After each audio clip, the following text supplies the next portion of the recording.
The X-Zone Radio Show with Rob McConnell is largely an opinion talk show.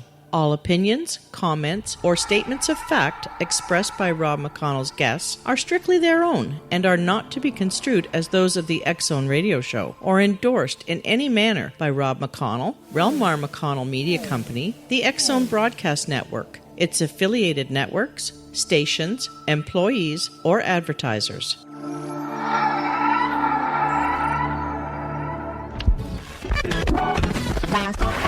All Hit Radio.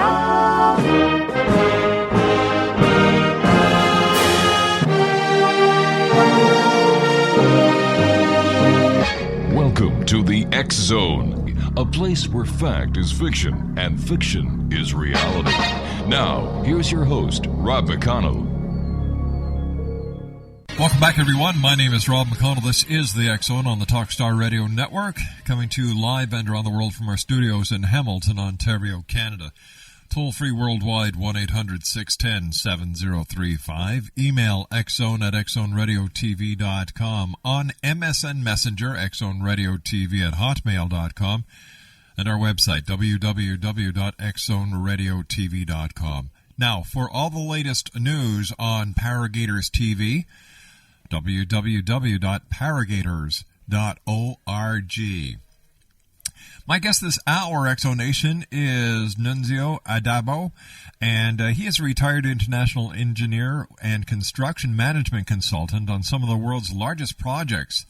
Licensed as an amateur radio operator since 1950, he speaks English, Spanish, Italian, and some Farsi, is an experienced technical writer, inventor of the patented Pilot's VOR speed position calculator and the split paraboled antenna, holds commendations from the National Academy of Science and Smithsonian Astrophysical Observatory, and instrument-rated commercial pilot.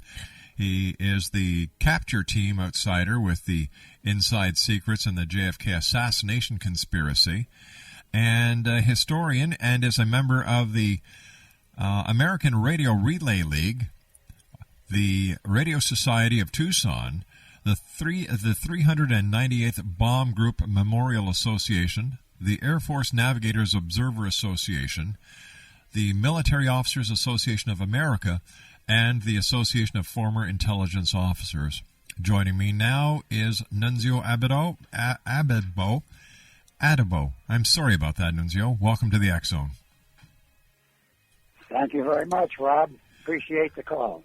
Tell me, what are your qualifications when it comes to discussing UFOs and extraterrestrials?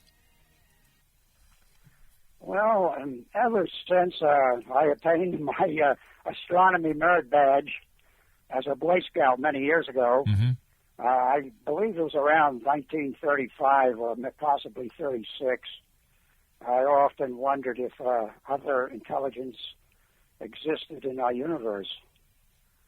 Then after high school, I became an aviation cadet and was commissioned a B-17 navigator during World War II. I was engaged in 30 combat missions in Europe. Then after the war, I became a civil engineer and taught celestial navigation in the Air Force Reserves. And I also became an instrument-rated pilot, commercial pilot, and became a licensed amateur radio operator in 1950. And as a radio operator, antennas have always been my passion. I invented the split paraboloid antenna and the pilot's speed position calculator. In 1956, the National Academy of Sciences announced that they were forming the International Geophysical Year, and that would be the period from July 1957 to December 1958. And it was during that 18-month period when we were going to be tracking a satellite to be placed in an equatorial orbit by a Vanguard rocket. Across the U.S., so at that time we had, when the program was in full operation, we we had 115 optical tracking stations in the U.S., and I directed the largest one with 16 telescopes and a team of 90 observers. As we all know, the Russians launched the first satellite called Sputnik. Sputnik, that's right. On October the 4th, 1957. I just happened to be conducting a practice session that night and became the first person to officially track and record Sputnik. Nunzio, please stand by. You and I have to take a commercial break. We'll be right back. Exonation, our very special guest this hour is Nunzio Addabbo. Addabbo, that's right. His website is, here's a couple of websites. Interesting gentleman, www.sisterglobe.com, www.hamheroes.com, and www.target-jfk.com. We'll be back on the other side of this commercial break in 2 minutes as we continue here in the X Zone from our studios in Hamilton, Ontario, Canada.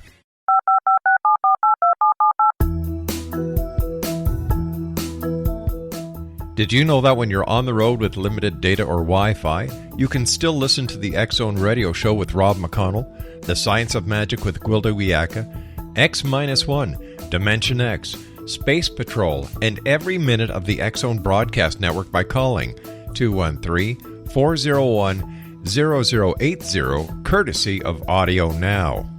No smartphone, app, or internet needed. It saves your data plan, and it's free if you have unlimited minutes. Call 213-401-0080 to listen on any phone, anytime, anywhere. Remember, 213-401-0080 for the best of the paranormal, parapsychology, and sci-fi radio programming anywhere, 24/7, 365. Hi everyone, Rob McConnell here, and I wanted to spend a moment on internet streaming. Everybody has heard about internet streaming, but not many know much about it. Did you know the internet streams just about everything? Movies. From new releases to old classics. TV shows. Almost every show, every episode, and much more. But the question has always been, how do you do it? Well now, thanks to the folks at 123 Ready TV, I have the answer for you. They have developed a simple program app, 123 Ready TV, that you install on your Windows PC, Android smartphone, or Android tablet that can have you streaming like a pro in less than 5 minutes. You truly won't believe how much is available or how easy it is to do until you try. And for a one-time cost of only $19.99, this product is a real winner. To learn more about 123 Ready TV, visit our website at www.xzbn.net. Exonation, Nunzio Addabbo was our special guest. His websites here. I've got 3 very interesting websites for you. www.sisterglobe.com. That's www.sisterglobe.com. The next site is hamheroes.com. That's hamheroes.com. And the third site, target-jfk.com. Nunzio, before we went to the commercial break, we were talking about UFOs, and I asked you about your qualifications to discuss UFOs and extraterrestrials, and you were telling us that you were the first observer to actually track the Sputnik satellite that was, now we're going back to, what is it, 58, 59? That would be, no, that was October 4th, 1957. Okay. What was it like watching the very first, or tracking the very first satellite put in orbit by man? Well, what was it like? Yes, sir. Well, Sputnik revolved around the Earth approximately every 90 minutes. Mm-hmm. And it was transmitting a series of beeps, not Morse code, but a series of beeps on 20.005 megahertz. It also transmitted on 40.02 megahertz. And I recorded those signals on my ham radio and gave the tapes to WPHI in Terre Haute and also the Star News newspapers in Terre Haute. I have an interesting story about that Sputnik. Would you like to hear it? Oh, I certainly would. Yes, sir. Okay. Well, Frank Edwards, at that time, Frank Edwards was a very well-known UFO buff, Mm-hmm. and Frank Edwards at that time was also the nightly news anchor in Indianapolis. And shortly after Sputnik was launched, I received a call from Frank. He wanted me to go to Indianapolis to try and solve a local mystery involving electronics. He wouldn't give me any details. He just thought that I might help. So I drove to Indianapolis. When I arrived at the site of the mystery, there was a little house with a roped off yellow police ribbon. Mm-hmm. There were police cars available, and fire trucks, and there were 2 electricians on the site. The area was all lit up with floodlights. There was a large table with coffee and donuts, and Frank had a TV crew on hand. I said, Frank, what's going on here? He said, see, just wait a few minutes, and her garage door is going to go open automatically. Well, I began to make notes. I took and I waited, and shortly after, sure enough, the garage door went up. And then waited, and 90 minutes later, the garage door closed. Well, this went on all night. And when I reviewed my notes, the mystery was solved. Every time Sputnik passed overhead, its signal would trigger the lady's garage door, and it would open it. And then on the next pass, it would shut it. The electricians on the site, they took the garage door opener apart, and they determined that the garage door frequency somehow was operating on 20.005 megahertz. That was Sputnik's frequency. My goodness! So the mystery. The mystery solved. Tell me, Nunzio, do you believe that UFOs are visiting our planet? Oh, I'm sure they are.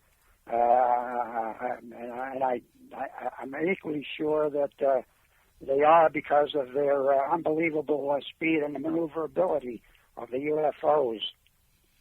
We just don't have any type of aircraft on Earth that can achieve speeds of over Mach 40, and Mach 1, depending on the altitude, is about 743 miles an hour. Mm-hmm. So Mach 40, you're looking at 30,000 miles an hour, and we just don't have anything that can fly that fast on Earth. Not to my knowledge. Do you think that the government or the governments of the world are actually suppressing information about UFOs and their intent on this planet? Absolutely. We can go back to Roswell. Mm-hmm. The Roswell crash in 1947. That was the biggest cover-up that began with our government, and I have first-hand information on that. Could you share it with us? Yeah, absolutely. Well, here's what I know and how I know it. First, there were actually, as far as I could determine, there were 2 crashes Mm-hmm. at Roswell in 1947, and that was the first. That was the first week in July, 1947. There were 2 UFOs in the area, probably photographing and wiretapping signals from Alamogordo, the nuclear test center there, also the Army Air Base there, and also the radio facilities at White Sands. And from the information that I have, one of the UFOs developed a computer failure during the early morning hours of July 3rd and crashed. The second UFO waited for instructions to rescue the first crash. Then during a low pass recovery, attempting to recover the first UFO, it developed the same computer failure, and it crashed on July the 4th. And of course, the authorities immediately surrounded the area They closed it to the public, and they had the alien bodies transported to Hangar 18 at Wright-Patterson Air Force Base. How do I know this? I was a good friend of Senator Barry Goldwater. I met Barry many years ago through ham radio. Mm-hmm. Barry was a very active ham radio operator, and we became good friends on the radio, and we met several times in person. And I had a lot of contacts with Barry over the years. Now, Barry believed in UFOs. How do I know? He told me. He said, "Nuns, I believe in UFOs." So one day, I asked Barry, I asked him if he ever had been to Hangar 18. Here's what he told me. That one day, he talked to General Curtis LeMay for access into that hangar, and bombs away LeMay told him, "Damn you, Barry, don't you ever ask me that question again." I always believed that Barry actually did get into Hangar 18, but told that story to many people as a plausible denial story. And now the story gets better.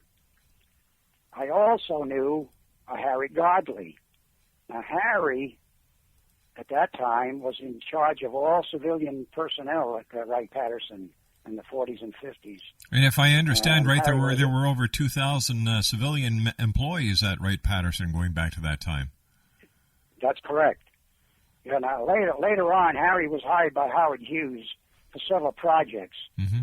and that's another long story for another time. I have some great details about that. But anyway, I asked Harry what he knew about Hangar 18, and here's what he told me.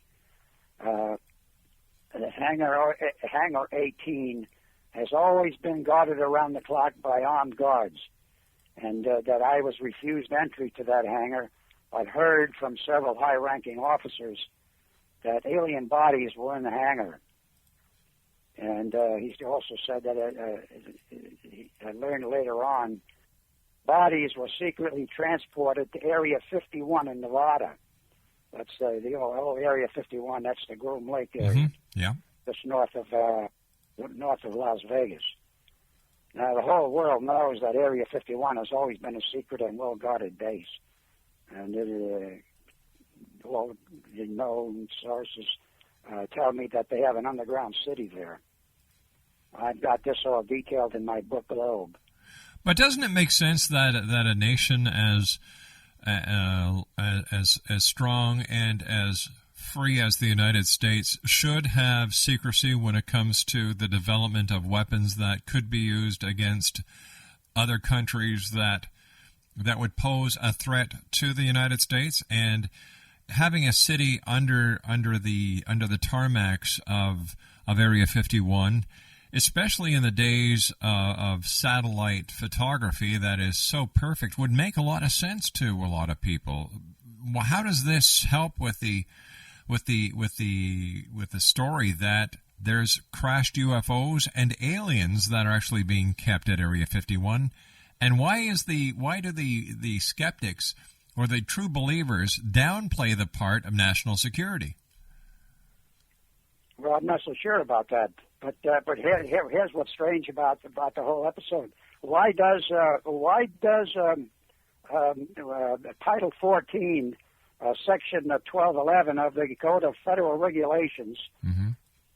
in the U.S. make it illegal for U.S. citizens to have any contacts with extraterrestrials or their vehicles? That's one of the reasons why a famous astronaut, Gordon Cooper, was at odds with NASA and the Pentagon. He wanted to reveal all these secrets, and they wouldn't let him. All right, stand by. You and I have to take our news break at the bottom of the hour, Nunzio. Nunzio Okay. Addabbo is our special guest. XZUFO 3 websites. SisterGlobe.com is number 1. HamHeroes.com is number 2. And Target-JFK.com is number 3. We'll be back on the other side of this commercial break as the X Zone continues from our studios in Hamilton, Ontario, Canada, on the Talkstar Radio Network and the X Zone Broadcast Network. Don't go away. We'll be back right after the news. This is the X Zone Broadcast Network, broadcasting worldwide on broadcast affiliates and satellite program providers, including CNN Broadcast Network, Sirius Satellite Network, Star Media, Good News Radio Network, Angel Broadcast Network, Wiki Broadcast Network, and WPBN TV. For more information on the X Zone Broadcast Network, visit us at www.xzbn.net.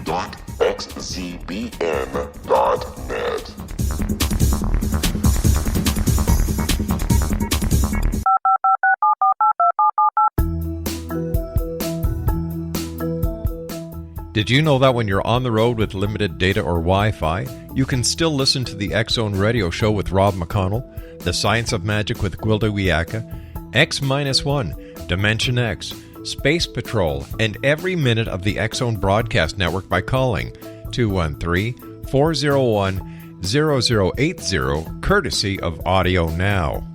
No smartphone, app, or internet needed. It saves your data plan, and it's free if you have unlimited minutes. Call 213-401-0080 to listen on any phone, anytime, anywhere. Remember, 213-401-0080 for the best of the paranormal, parapsychology, and sci-fi radio programming anywhere, 24/7, 365. Hi everyone, Rob McConnell here, and I wanted to spend a moment on internet streaming. Everybody has heard about internet streaming, but not many know much about it. Did you know the internet streams just about everything? Movies. From new releases to old classics. TV shows. Almost every show, every episode, and much more. But the question has always been, how do you do it? Well now, thanks to the folks at 123 Ready TV, I have the answer for you. They have developed a simple program app, 123 Ready TV, that you install on your Windows PC, Android smartphone, or Android tablet that can have you streaming like a pro in less than 5 minutes. You truly won't believe how much is available or how easy it is to do until you try. And for a one-time cost of only $19.99, this product is a real winner. To learn more about 123 Ready TV, visit our website at www.xzbn.net. Welcome back, everyone. Nunzio Addabbo is our special guest. 3 websites for you, X Zone Nation. www.sisterglobe.com. That's www.sisterglobe.com. hamheroes.com and target-jfk.com. Nunzio, I have to ask you at this point, have you ever had an encounter with an extraterrestrial? And if so, when, where, and under what circumstances? Yes. When I wrote Target JFK, well, that was the final chapter in the JFK assassination. I had no idea of Boris Kuchenko as a true identity. But Boris, in my book, is a Russian who eliminated one of the members of the hit team who assassinated President Kennedy. I met Boris in Mexico, and he looked exactly like a typical white earthling. I learned when I wrote Globe that Boris was an extraterrestrial from Globe, and that his son, Boris Jr., lives in Moscow, and he's a member of the conditioning team that you'll find very interesting. Boris Sr. was a barred from Las Vegas casinos because he was winning too much money at blackjack. According to the documents that I transcribed from Globe, I learned that he had, like all globes, microchips implanted in his temporal bones, which sent impulses to his brain, giving him a computer memory. I had no clue how that worked, but Boris Sr. Died a few years ago. I believe it was, I think it was in about 2001 and possibly 2002. And he died of lung failure. And the reason he died of lung failure is that, according to Globe, the alien globes cannot tolerate Earth's polluted atmosphere, and so they need to have their lungs purged frequently. And that was my encounter with an extraterrestrial. Now, you've made a couple of references to a globe. What exactly are globe, or who is globe? Well, Globe is the book I wrote about the Earth's new sister planet, and there's a friend of mine met a physicist at the Arecibo Observatory in Puerto Rico. Mm-hmm. Now, the Arecibo Observatory is the world's largest radio antenna. Arecibo antenna is a spherical dish embedded in the ground, and it's a 1,000-foot diameter dish that sends signals to outer space in hopes of making contact with aliens. I've been there several times. I did work in Puerto Rico, and I've been there during construction and then after it was in operation. So is it... I'm a little confused here, and I hope you can help straighten me out. This agent who you believe to have been white that you met, I believe it was in Mexico, was responsible or had some responsibility in the assassination of President John F. Kennedy. Am I correct so far? No, he was on the my whole book, Target JFK, mm-hmm. is the story of the JFK assassination solution, and it involves a friend of mine that I met many years ago when I returned from a trip from South America, and the Russian Boris Krutchenko happened to be a member of his team, and that's the team that eliminated the hit team that killed Kennedy.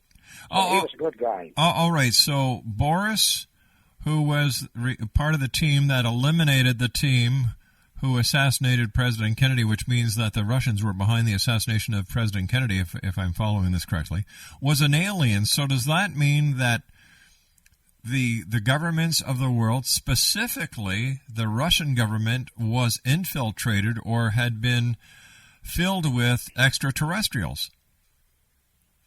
Well, no, I don't think that's true. I don't think that the Russians had anything to do with the assassination. It just happens that Boris Krutchenko happened to be in Mexico City when Lee Harvey Oswald went to Mexico City to the Russian embassy, and he also went to the Cuban embassy. That's when he met Boris Krutchenko, and Boris Krutchenko became a member of Tony's capture team. I got you. And back on February 11th, 1990, I was an assassination target in Chile. I was shot off a high riprap pile and spent time in 2 Chilean hospitals and physical therapy in the U.S. And it was Boris Krutchenko who poisoned the man who tried to assassinate me. That's how I met Boris. Why would someone want to assassinate you? Well, because I could identify Kennedy's killers. Now, that's written in my book, Target JFK. All right, who was responsible for the assassination of President Kennedy? Well, it's a conglomeration of organizations, starting with the mafia, the oil syndicate, and a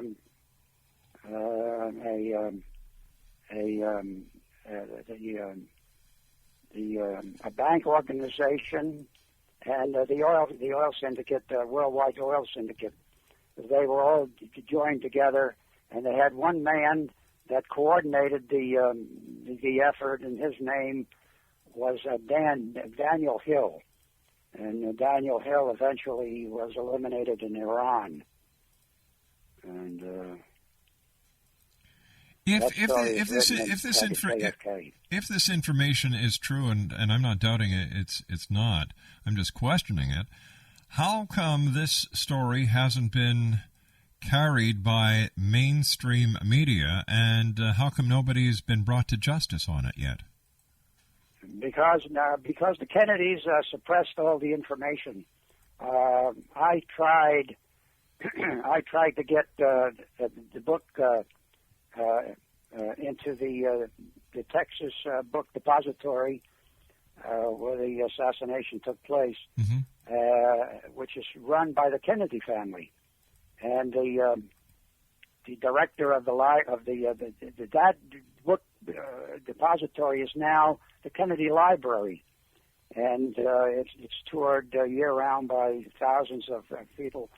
When we tried to get our book into the library, they said, no, the Kennedys allow only the books on the Kennedy family, Camelot, the old man Kennedy, Kennedy Jr., JFK, Jackie, and the Warren Commission report.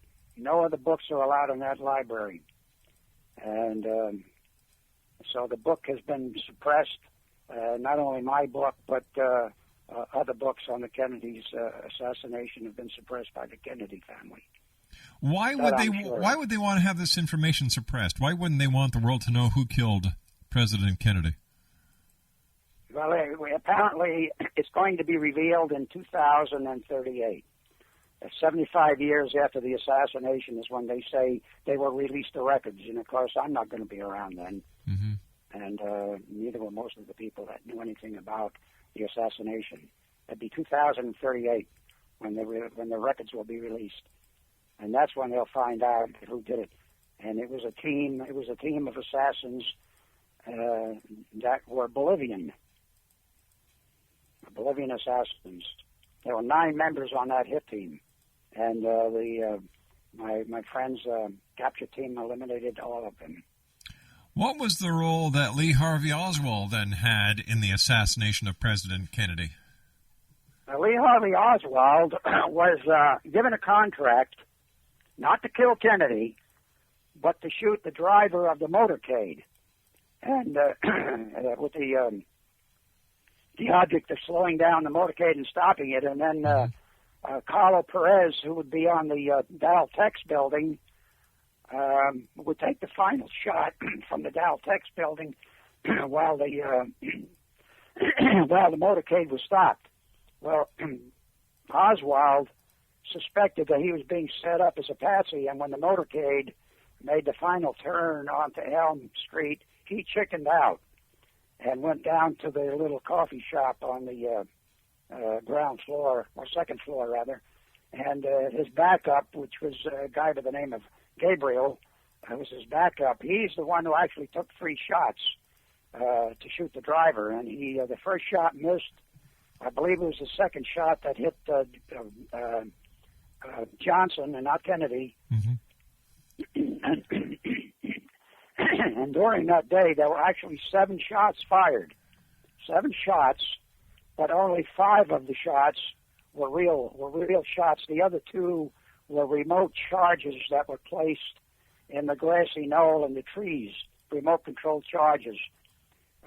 So there were 3 shots from the Texas Book Depository, 1 shot from the Dow Tex building that hit Kennedy in the back of the head, and then another shot from the grassy knoll by Dan Hill that I mentioned was the organizer of the group, and he took the frontal shot. Oswald was supposed to go out the back door of the book depository, and he knew that there was something going on, and instead of going out the back door, where he was going to be shot by Dan Hill, and then Dan would take the credit for killing the man who killed Kennedy, and Oswald went out the front door, and he went out the front door, and nobody stopped him.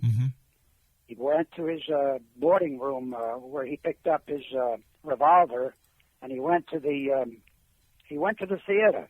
And he went to the theater to pick up his money. He had this contract for $25,000, and he was supposed to pick up his money. Well, he would. Then that's when he was apprehended by the police. Was Jack Ruby part of the plot, or was Jack Ruby just a person who loved President Kennedy who got caught up in the emotional swing of the events? Yeah, Jack Ruby was also a patsy, set up by Dan Hill. Dan Hill brainwashed him to believe that Oswald was the one who actually shot Kennedy, and so he had a contract to kill Oswald, and he did. And of course, Jack Ruby was an ex-mafia hoodlum who ran the Carousel Club in Dallas, and he was in with all the police. He'd give the police free drinks and free access to some of his girls, and so he could come and go through police lines without being stopped, and that's how he got into the basement to assassinate Oswald when they were getting ready to take Oswald into another cell.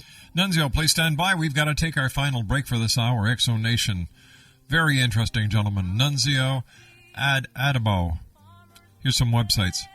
sisterglobe.com, hamheroes.com, target-jfk.com. That's target-jfk.com. I'll be back on the other side of this commercial break as we continue from our studios in Hamilton, Ontario, Canada, on the Talkstar Radio Network and on the X-Zone Broadcast Network. Don't go away. This is the X-Zone Broadcast Network, broadcasting worldwide on broadcast affiliates and satellite program providers, including CNN Broadcast Network, Sirius Satellite Network, Star Media, Good News Radio Network, Angel Broadcast Network, Wiki Broadcast Network, and WPBN TV. For more information on the X-Zone Broadcast Network, visit us at www.xzbn.net.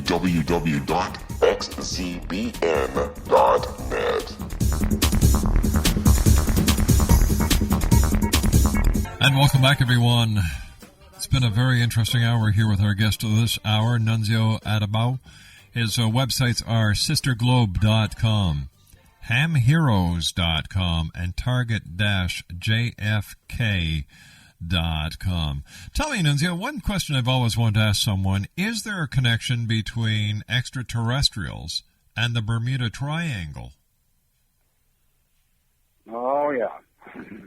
I have the report. When I wrote my book,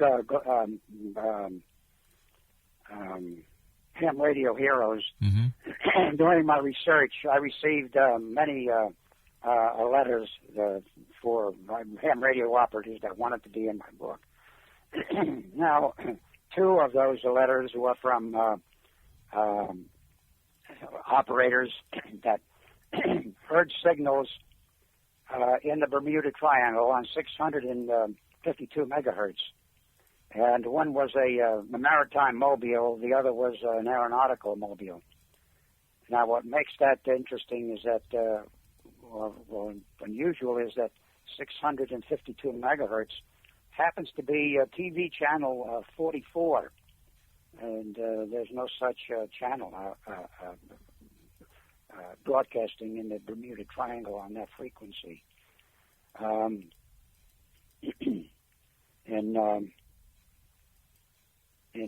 Let's see, when was it? This would have been in the early 1980s is when I received these reports about the signals coming out of the Bermuda Triangle. Now, the other significant thing about that frequency, 652, is when I wrote my last book, Globe, it was determined that the extraterrestrials received signals from 652 megahertz, and that one of their UFOs crashed in the Bermuda Triangle. So that the signal being transmitted on 652 could not have been an extraterrestrial globe. It was either a different extraterrestrial it was one of our submarines, a foreign sub, or possibly a USO. But it was not a signal being transmitted by glow. So that is very unusual. Nunzio, I know that you're an expert on paranormal, and I've got something that's really going to interest you. Well, you know what? We've run out of time for tonight, unfortunately, but we will have you back on because we still have so much to talk about. Nunzio, I want to thank you very much for joining us, and I look forward to the next time you and I meet here in the X Zone. Thank you very much, Ron. Appreciate it. It's been my pleasure, sir. Here's some websites, Exonation. www.sisterglobe.com, www.hamheroes.com, and www.target-jfk.com. I'll be back on the other side of the news as the X Zone continues here from our studios in Hamilton, Ontario, Canada, on the Talkstar Radio Network and on the X Zone Broadcast Network. We'll be back on the other side of this news break. Don't go away.